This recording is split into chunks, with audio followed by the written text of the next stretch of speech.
billahi minasyaitonirrajim. Bismillahirrahmanirrahim.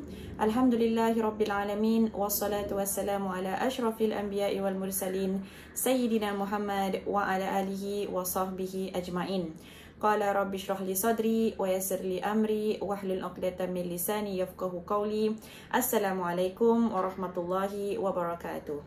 Alhamdulillah kita dapat bertemu sekali lagi, kita dapat bersama pada kuliah malam ini, kuliah Pelita Al-Quran, dan insya-Allah saya harap semua di rumah dan di mana saja anda berada dalam keadaan sihat walafiat, bahagia, alhamdulillah. Jadi insya-Allah muslimin dan muslimat, hari ini insya-Allah kita akan belajar surah Al-Infitar. Kita dah nak habis surah-surah pendek dalam juzuk 30, dan hari ini kita akan insya-Allah berbincang mengenai surah Al-Infitar. Muslimin dan muslimat, tadi saya beritahu saya harap semua dalam kebahagiaan, kita bahagia. Sebenarnya bahagia ni dia subjektif lah, dia terserah kita.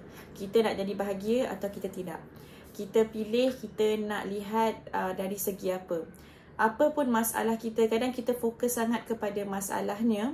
Kita nak hilangkan masalahnya, tapi masalah tu kita tak dapat hilangkan.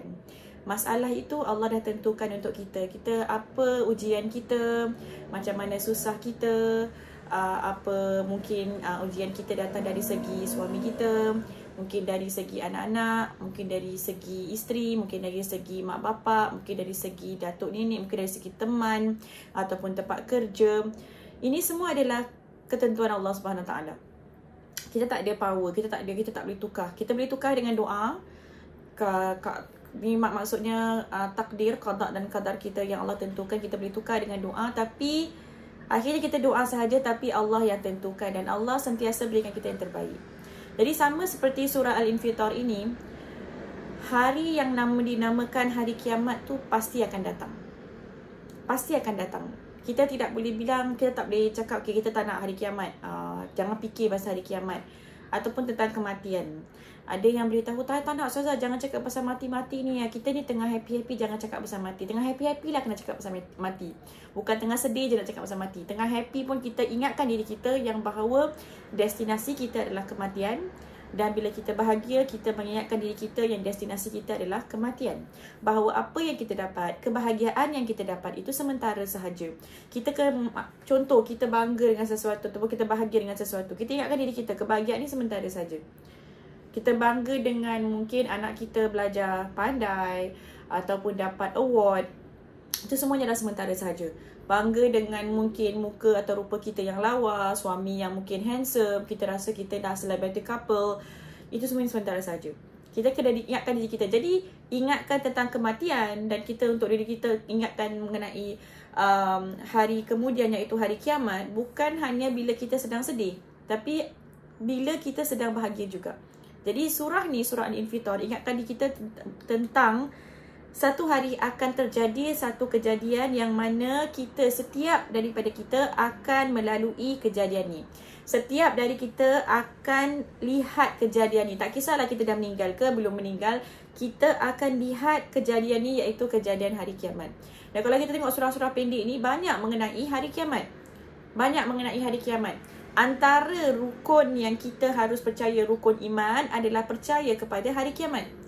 Jadi kita kena fikir tentang hari kiamat. Kita lihat mana-mana pun, apa pun kita lihat, satu hari akan terjadi hari kiamat. Surah ni adalah surah Makkiyah, surah yang diturunkan dalam Makkah. Jadi untuk orang-orang, bukan hanya orang-orang di Makkah ketika itu, orang-orang Quraisy di Makkah, tapi kita juga. Mana kita lihat langit, kita lihat bumi, kita lihat air, kita lihat lautan, kita ingat ini semua adalah sementara. Satu hari langit ni pun tidak akan ada atas kita. Satu hari kita tidak dapat injak atas bumi ini. Satu hari lautan ni pun tidak akan tenang seperti ini. Subhanallah. Ini surah Al-Infitar. Allah sebut, a'udzubillahi minasyaitonirrajim, idzas samaa'u fatarat. Ketika langit pecah belah. Ketika langit pecah belah. Maksudnya apa? Surah ni ada 19 ayat. Pendek saja surah ni, tak banyak. Okay, tapi surah ni memberikan gambaran kepada kita huru-hara yang akan berlaku pada hari kiamat. Seperti yang pertama tadi saya beritahu, idzas samaa'u fatarat. Langit akan pecah belah. ketika langit pecah belah. Maksudnya akan terjadi. Bukan nanti satu hari mungkin terjadi, tak. Akan. Idza sama'un fatarat. Ketika satu hari langit tu akan pecah belah. Langit yang kita lihat tenang, itu takkan tenang lagi, akan pecah belah. Maksud pecah belah di sini perubahan yang akan berlaku kepada langit yang akan kelihatan sebagai pecah kerana turunnya para malaikat pada ketika hari kiamat itu. Jadi para malaikat ni kita tahu malaikat berapa je, tapi sebenarnya malaikat ramai. Dan malaikat semua akan turun para malaikat pada hari kiamat yang akan, langit ni pun dah tak dapat tahan, langit ni pun akan pecah belah. Gambaran betapa hebatnya huru-hara hari kiamat. Kita tak perlu fikirkan apa-apa je, fikirkan langit pecah belah je dah cukup huru-hara tu. Fikirkan langit tu, kita kalau di rumah, atap, kalau kata kita rumah atap ke, atap tu ada angin kuat, atap tu yang kita mungkin kita punya roof ke atap tu dia terbang, itu je kita dah huru-hara, tak ada perlindungan. Subhanallah. Ayat yang pertama saja menunjukkan kita huru-hara hari kiamat tu. Yang pertama, idza sama'un fatarat, langit pecah belah, tak ada lagi support, tak ada lagi kita nak tengok langit. Subhanallah. Langit kalau dah pecah belah, apa lagi yang bawah punya? Wa idzal kawakibun tatharat. Apa yang di langit? Kawakib. Maksudnya apa? Bintang-bintang. Planet-planet kita tengok bertaburan. Cantik kita tengok. Berapa bilion tahun kita tengok, Masya Allah. Planet Mars ke, Venus ke, kita tengok matahari, bulan, kita tengok the star. Semuanya cantik di tempat mereka. Siapa yang jaga? Allah yang jaga. Allah tak pernah lelah. Allah tak pernah. La ta'khudhuhu sinatun wala nawm. Allah tak pernah ngantuk. Allah jaga semuanya. Rabbul Alamin. Allah jaga semuanya cantik. Allah tak pernah bertembung. Tapi pada hari ini, semuanya kita akan lihat bertaburan. Yang mana kita pegang, kita ni muslimin dan muslimat. Kalau kita pegang gelas je, gelas tu mungkin gelas ala gelas air je. Tak berat mana. Tapi kalau kita pegang lama-lama, dia jadi berat tau. Padahal mungkin 500 gram. Kita pegang 500 gram mineral water katakan. 500 gram. Pegang 500 ml kita pegang. Tak berat.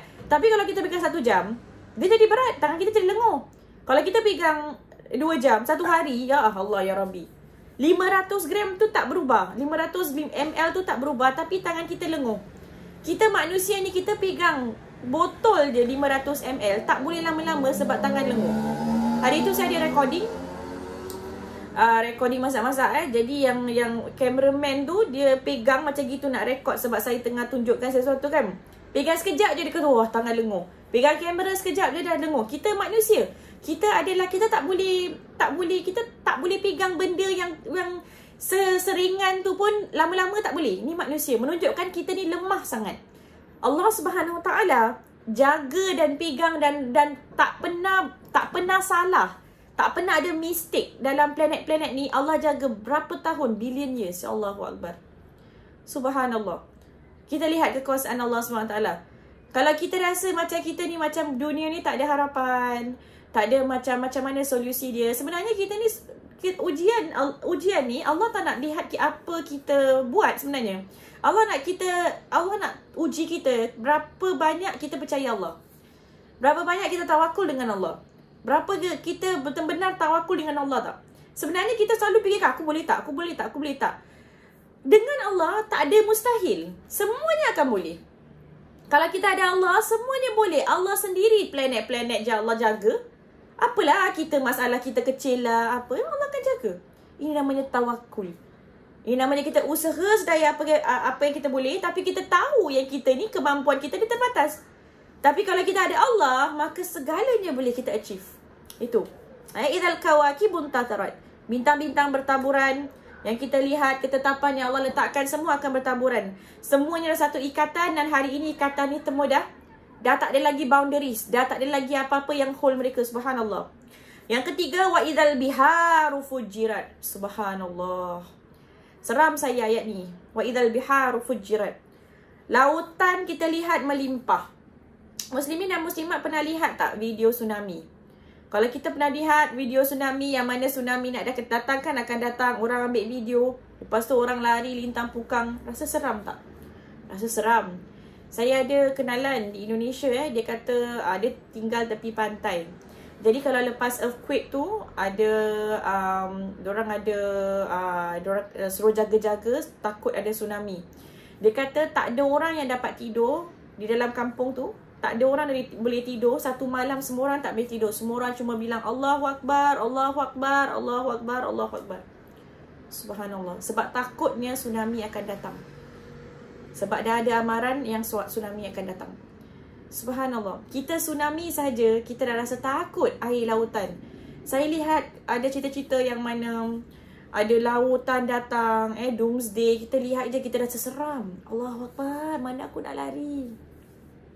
Mana aku nak lari? Dah tak dapat lari mana-mana dah. Lautan setinggi tu, ombak setinggi tu nak datang. Ni pada hari tu wa idzal biharu fujirat. Lautan tu dah tak kenal tau. Mana lautan, mana darat, mana tak. Lautan tu akan melimpah. Semua bumi ni akan ada lautan. Allahu Akbar. Siapa yang nak tolong kita? Mampu ke kita tolong diri kita? Mampu ke? Ayat-ayat ni menunjukkan diri kita ni lemah sangat. Ayat-ayat ni menundukkan jiwa kita, meletakkan rasa tawaduk, meletakkan rasa rendah diri. Kita ni sebenarnya tak ada apa-apa, muslimin dan muslimat. Kita ni semua hamba kepada Allah Subhanahu Wa Taala. Ada orang dia tak suka kalau saya bilang hamba Allah. Kenapa kita hamba Allah macam seolah-olah kita tak? Kita hamba Allah, kita hamba manusia, kita hamba hawa nafsu, kita merendahkan diri kita sebenarnya. Tapi kalau kita jadi hamba Allah, sebenarnya kita meningkatkan darajat kita. Kita meningkatkan martabat kita. Kerana menjadi hamba manusia, menjadi hamba hawa nafsu, menjadi hamba apa keinginan kita, itu menunjukkan kita ni senang. Hamba kita makhluk, kita hamba kepada makhluk. Tak, kita makhluk, kita hamba kepada Khalik. Kita makhluk, kita hamba kepada, kita menghambakan diri kita. Kalau hari ni kita tak dapat lepaskan mungkin tabiat-tabiat buruk kita, kerana kita nak hambakan diri kita kepada hawa nafsu, maka ingatkan diri kita. Satu hari akan datang yang mana kita terpaksa. Nak tak nak kita kena hambakan diri kita kepada Allah SWT. Sebab hari itu dah tak ada orang lagi boleh mampu untuk bantu kita.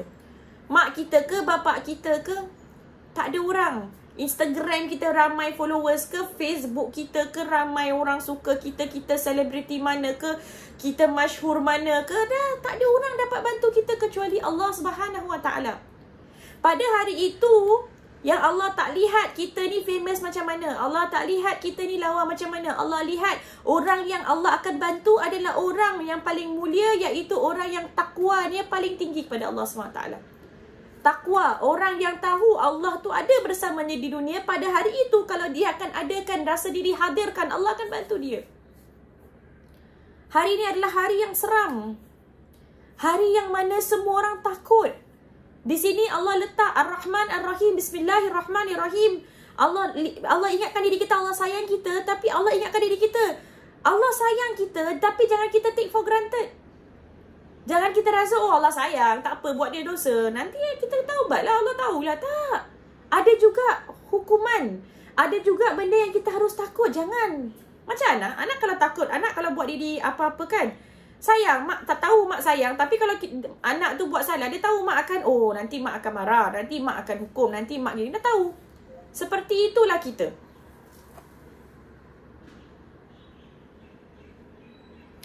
Seperti itulah kita. Nanti tak ingat ke apa tadi recording. Jadi seperti itulah kita takut dengan Allah Subhanahu Wa Taala. Kita tahu Allah sayang, tapi jangan kita take for granted.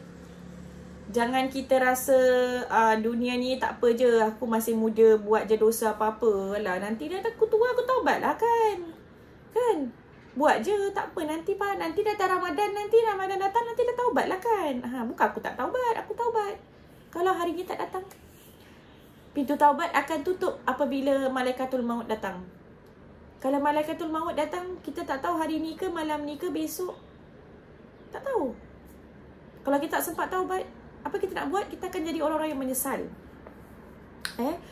Dan itu yang pertama tadi, wa idza sama'u fatarat, Allah sebut mengenai langit akan pecah belah.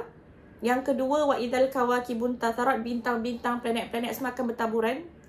Yang ketiga, wa idzal biharu fujirat, lautan-lautan pun dah tak ada batas lagi, akan melimpah ruah.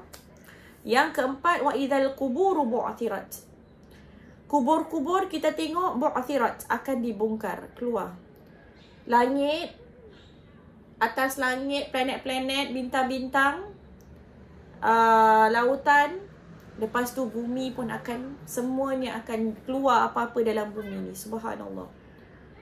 Semuanya akan rasakan hari kiamat. Tak kisahlah kita dah meninggal ke belum meninggal, kita akan rasakan apa tu hari kiamat. Allahu Akbar. Akan dibongkar, keluar. Subhanallah.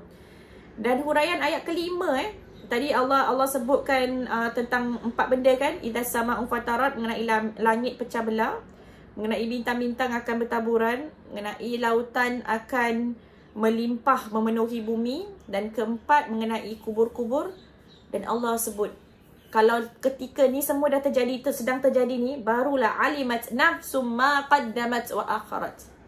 Manusia, setiap manusia akan tahu, alimat, mengetahui apa yang dah didahulukannya dan apa yang dikemudiankannya. Maksudnya apa? Maksudnya apa prioriti kita dan apa yang kita tak berikan prioriti dalam dunia kita. Hari itu baru kita tahu. Hari itu. Ketika kita hidup di dunia, kita mungkin prioritikan entertainment. Kita prioritikan social media. Kita prioritikan dan kita berikan keutamaan kepada TV. Kita berikan keutamaan kepada dunia. Kita berikan keutamaan kepada orang suka kita. Kita berikan keutamaan pada semuanya, harta. Tapi kita tak berikan keutamaan kepada solat. Kita tak berikan keutamaan kepada menutup aurat. Kita tak berikan keutamaan kepada akhirat. Kita tak berikan keutamaan kepada Allah SWT. Tak payah solat lah. Ni hari raya ni kita orang kahwin ni. Alah sekali-sekala, Allah faham. Tak payah solat. Kau pakai makeup kan tak payah solat? Tak payah solat. Allah faham. Kau kahwin kan satu hari tak? Kita berikan keutamaan kepada makeup. Berikan keutamaan kepada tak nak bayar lagi mahal. Jadi kita tak nak bayar lagi. Kita berikan keutamaan kepada harta. Solat tak apa. Kita tak solat bukan orang tak tahu. Bukan orang tak tahu pun kita tak solat kan. Allah dia tahu, tak kisah. Nanti kita kodok lah kan. Kita keluar nak solat. Susah nak solat ni. Susah nak dapat musolah ni. Kodok je lah. Jamak je lah. Tak apa, Allah kan faham. Hari itu kita akan dapat tahu alimat nafsum ma qaddamat wa akharat. Apa yang kita prioritikan di dunia ni. Kalau kita sentiasa memprioritikan memberikan keutamaan kepada keduniaan dan kita letakkan akhirat pada yang akhir, tak apalah nanti solat nanti. Tutup aurat nanti. Tak apalah, Allah faham, tak apa ni semua nanti. Buat je apa kita enjoy dulu. YOLO, you only live once, kata orang-orang muda, you only live once. Tak apalah nanti kalau aku nak zina, kita masih muda pun nak zina tak apa. Maka pada hari itu setiap manusia akan tahu apakah keutamaan dia, mana yang dia prioritisekan, mana yang tak prioritize. Baru dia tahu, sepatutnya aku prioritisekan solat. Sepatutnya aku memberikan keutamaan kepada Allah. Sepatutnya aku memberikan keutamaan, aku hari tu nak solat tapi member panggil main bola, tapi aku main bola. Subhanallah. Aku hari tu, anak aku, jangan cakap solat lah. Kadang anak-anak kita minta, mak boleh, Umi boleh ni tak? Boleh ni tak? Kita berikan keutamaan, nantilah aku dekat social media ni, kat Facebook, kat Instagram, kan? Suami mungkin balik tak makan, kita kat Instagram, nanti bang. Kita memberikan keutamaan. Itu kan makhluk ya Allah, Ustazah. Kenapa kita berikan keutamaan? Sebab kita taat pada suami adalah taat pada Allah SWT. Suami kita baik dengan kita, wajib kita taat pada suami kita. Wajib. Kecuali suami kita yang memang menzalimi diri kita, memang kita tak bertaat. Kita kena keluar. Kita kena minta bantuan. Tapi kalau suami kita baik, kita kena taat pada suami kita. Berapa ramai wanita kita take for granted suami baik, tapi kita sudah tak kisah. Kat luar kita jadi orang yang paling baik. Kat luar kita baik dengan orang, baik dengan manusia, tapi dengan suami kita jadi singa. Rasulullah SAW bilang dalam neraka, ramai ahlinya adalah wanita, kerana wanita ni lupa apa suami bilang. Apa suami buat baik, kita selalu fokus pada apa suami buat yang tak baik. Subhanallah, hari itu baru kita tahu, alamak, sepatutnya aku tak pergilah meeting dengan kawan-kawan, sepatutnya aku tak pergilah, sepatutnya aku layani suami aku berada dengan suami aku, ada dengan anak-anak aku. Priority. Saya tak katakan pekerjaan tu wanita tak boleh bekerja. Saya juga bekerja. Saya juga mengajar. Tapi keutamaan saya selalu bilang diri saya adalah keluarga. Keluarga. Anak-anak saya tak ada ibu lain. Saya je seorang. Tapi di luar, orang boleh cari orang lain, boleh ganti saya. Saya keluar daripada company ni, orang boleh ganti saya. Betul tak? Jadi kita kena faham keutamaan diri kita. Kadang-kadang kita lalai. Kadang-kadang saya pun lalai. Saya manusia. Kadang-kadang saya dah terlalu ni lah fokus pada pekerjaan. Saya kembali apa dia punya. Saya kena prioritize. Kita wanita muslimat, kita kena banyak prioritize. Lelaki pun kena prioritize. Kalau dah berumah tangga, maka isteri harus berikan priority. Kadang tak berikan priority, susah. Kita tak berikan priority. Oh, aku nak juga keluar dengan member-member aku pergi kedai kopi. Dulu aku macam gitu, sekarang aku macam gini. Kau tak boleh tukar aku sebab aku kahwin. Tak boleh. Aku nak macam gini juga. Tak boleh. Kita kena berubah. Bila kita rumah tangga, kita dah bernikah, priority kita dah berbeza. Keutamaan kita dah berbeza. Dan kalau kita berbakti pada keluarga kita, kita berbakti pada orang tua kita, berbakti pada isteri, pada suami kita, pada anak-anak kita, itu semua adalah ibadah kepada Allah Subhanahu Wa Taala. Alimat nafsu ma qaddamat su akhirat. Apa yang kita berikan keutamaan. Kadang kita tengok masjid-masjid sekarang tutup. Okey, ramai daripada kita nak pergi masjid. Lepas tu kita book slot. Ada yang tak book slot, kita try lalap. Ada yang mungkin demam sikit, tak boleh masuk. Lepas tu kita pekik-pekik pula kat staff masjid. Kenapa tak kasih kita masuk? Ini kan rumah Allah, gini-gini. Kita nak pergi ibadah. Solat tu ibadah. Tapi cara kita cakap dengan pakcik tu atau makcik tu ataupun staf masjid tu pun adalah ibadah. Jadi kita, ni adalah sesuatu yang kita kena tadabbur.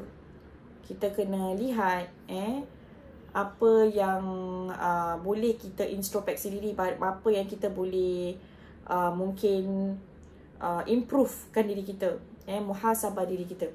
Jangan sampai nanti datangnya hari kiamat yang mana kita tak tahu bila datang hari kiamat. Banyak dah tanda-tanda hari kiamat. Barakah waktu je. Kita lihat. Sekejap je waktu dia kan macam baru je. Baru je hari Senin. Baru Senin lagi. Baru jadi Selasa lagi. Baru je kita lihat kan macam sekejap. Barakah waktu. 24 jam kita dah cepat. Kita lanjutkan seterusnya. Ayat ke-6, ya ayyuhal insanu ma gharraka bi rabbikal karim. Wahai manusia, apakah yang telah memperdayakanmu terhadap Tuhanmu yang pemurah? Allah SWT di sini mengingatkan diri kita, Allah ni Maha Pemurah. Allah Ar-Rahman Ar-Rahim. Allah berikan kita banyak benda. Allah jaga kita. Allah tak hukumkan kita kalau kita tertinggal solat ke, kalau kita buat dosa, Allah tak hukumkan kita, Allah tak berikan kita satu balasan serta-merta. Apa yang membuat kita, apa yang memperdayakan diri kita? Siapa? Syaitan. Kadang-kadang syaitan, hawa nafsu kita dengar. Kita terpedaya dengan kehidupan dunia. Kita terpedaya dengan syaitan dan iblis. Kita terpedaya dengan kejahilannya. Kita ingat ni lah, kita tak apa, inilah yang terbaik. Di sini Allah sebut dalam ayat 7, allazi khalaqaka fasawwaka fa'adalak. Antara rahmat Allah, antara kasih sayang Allah, Allah jadikan kita, sempurnakan kita, dan Allah perbaikikan bentuk kita. Tangan kita, jari kita, muka kita, Allah sempurnakan segala-galanya. Allah jadikan kita, Allah berikan kita ni, dan kita menggunakan nikmat yang Allah berikan. Jari kita boleh gerak. Jadi kita dalam buku Bidayatul Hidayah oleh Imam Al-Ghazali, Imam Al-Ghazali sebut kita ni diberikan nikmat pada Allah. Tangan boleh bergerak, kaki boleh bergerak, lidah boleh bergerak. Ni salah nikmat yang Allah SWT berikan kepada kita. Tapi kita gunakan nikmat ni untuk membuat maksiat pada Allah. Kita menggunakan nikmat ni untuk membuat maksiat pada Allah. Itu adalah subhanallah. Macam mana kita sampai hati kita boleh menggunakan sesuatu yang Allah berikan untuk membuat dosa pada Allah SWT. Sepatutnya Allah berikan kita nikmat ni, kita gunakan nikmat yang Allah berikan untuk membuat benda-benda yang baik, benda-benda yang kita dapat meraihkan pahala. mendekatkan diri kita kepada Allah SWT, bukan menggunakannya untuk membuat maksiat. Itu adalah tahap, kalau kita boleh cakap, kita berikan dia contoh lah, kita manusia. Kita bantu orang tu, kita berikan dia duit, dia dah kaya, dia dah okey. Lepas tu dia tipu kita. Kita dah sakit hati tak? Sakit hati kan? Kenapa ni? Aku dah tolong kau tapi kau macam gini dengan aku kan? Seperti itulah, Allah dah berikan kita segalanya, tapi kita dengan Allah pula, kita gunakan apa Allah berikan untuk bermaksiat pada Allah SWT. Jadi itu maksudnya kita tidak menggunakan apa yang Allah SWT berikan pada kita dengan sebaiknya. Lepas tu ayat 8, fi ayyi suratim ma syaa rakabak, dengan bentuk yang dikehendakinya ia telah menyusunkan kejadianmu. Macam mana muslimat, rupa muslimat, bentuk muslimat tu Allah dah tetapkan. Hidungnya macam mana, bibirnya macam mana, Allah dah tetapkan. Tingginya macam mana. Tak ada orang dah boleh tinggi, nak tinggi lagi. Allah dah tetapkan macam gitu juga, macam gitu. Allah dah tetapkan muka kita macam gitu. Hidung kita macam gitu. Tak dapat kita buatkan apa-apa. Itu semuanya Allah kehendaki. Ni memberitahu kita ada beberapa benda di dalam dunia ni kita tak dapat kontrol. Rupa kita, jantina kita, macam mana kita, semuanya ni semua Allah dah kontrol. Dan seperti hari kiamat nanti, kita pun tak boleh kontrol. Apa yang kita kena fokuskan adalah benda yang kita boleh kontrol, iaitu usaha kita, nikmat kita. Nikmat yang kita syukuri, nikmat kita, itu je kita boleh kontrol. Itu yang akan dapat merubahkan keutamaan dalam diri kita. Kita tak boleh fokus kepada masalah kita, tak boleh fokus kepada benda-benda yang kita dapat berubah. Fokus kepada mungkin cara pemikiran kita. Masalah tak boleh berubah, tapi cara pemikiran kita boleh berubah tak? Boleh berubah. Kita boleh tengok, masalah ni sebenarnya adalah ujian. Macam mana aku kena fikir positif terhadap masalah ni? Boleh. Kita boleh lakukan itu. Okay. Kala bal tukadzibuna biddin. Jangan, tetapi kamu mendustakan hari kiamat. Kita dah lihat semua ni, yang mana ada benda-benda yang kita tak boleh kontrol, lepas tu kita dustakan hari kiamat. Kenapa? Kita terpedaya dengan hasutan syaitan, dengan hasutan iblis, dengan kekayaan kita, dengan dunia ni kita terpedaya. Ini satu amaran untuk kita. Dan huraian ayat 10-11, wa inna alaikum lahafizin, sesungguhnya kamu ada beberapa pengawal, iaitu malaikat-malaikat kiraman katibin, mereka yang mulia, yang menulis, ya'lamuna ma taf'alun, mereka mengetahui apa yang kamu buat. Jadi insya-Allah ini semua saya akan terangkan pada minggu hadapan, sebab masa pun dah suntuk ni, yang mana kita ada malaikat-malaikat. Malaikat tu sentiasa bersama kita, mengawasi kita. Dan malaikat tu seperti mana kita tahu, Raqib dan Atid, menulis segala kebaikan kita dan menulis segala keburukan kita. Tak ada satu pun yang terlepas. Ada ulama-ulama yang mengatakan, okey, apa yang kita lafazkan akan ditulis. Tapi ada juga para ulama yang mengatakan, sebagai ulama yang mengatakan, apa yang dalam hati kita, niat hati kita pun malaikat tahu. Macam mana malaikat tahu? Akan cium baunya. Kalau niat kita jahat, maka baunya adalah bau busuk. Dan kalau niat kita baik, malaikat akan tercium bau wangi. Itu maksudnya niat kita baik. Jadi setiap benda akan tertulis. Apa yang kita buat, apa yang kita lakukan, walaupun kita sendirian, maka tetap akan ditulis oleh malaikat. Tak ada satu benda pun, walaupun kita private, private, tak ada orang tengok. Kadang-kadang kita nak buat dosa takut. Sebab apa? Orang nampak tak aku buat dosa tadi? Marah anak, tadi orang nampak tak? Orang ambil gambar tak? Sekarang storm, orang nak gambar tak? Tak. Sekarang kalau kita buat apa-apa pun, malaikat nampak. Walaupun kita sendirian, apa kita tengok kat handphone, semua Allah nampak. Sebab apa? Malaikat tulis. Jadi insyaAllah kita akan sambung. Ada banyak lagi dekat untuk surah ni yang insyaAllah kita dapat terangkan. Sebab bateri saya pun, saya tengok iPad ni bateri pun dah low. Jadi saya nak kena off lah insyaAllah. Jadi insyaAllah kita jumpa lagi pada minggu hadapan mengenai kita habiskan surah Infitar ini insyaAllah. Dan mana-mana yang muslimin yang boleh hafal, silakan hafallah surah Infitar ini insyaAllah. Kita akhiri di sini saja insyaAllah. Kita akhiri dengan wabillahi taufiq wal hidayah. Wassalamualaikum warahmatullahi wabarakatuh.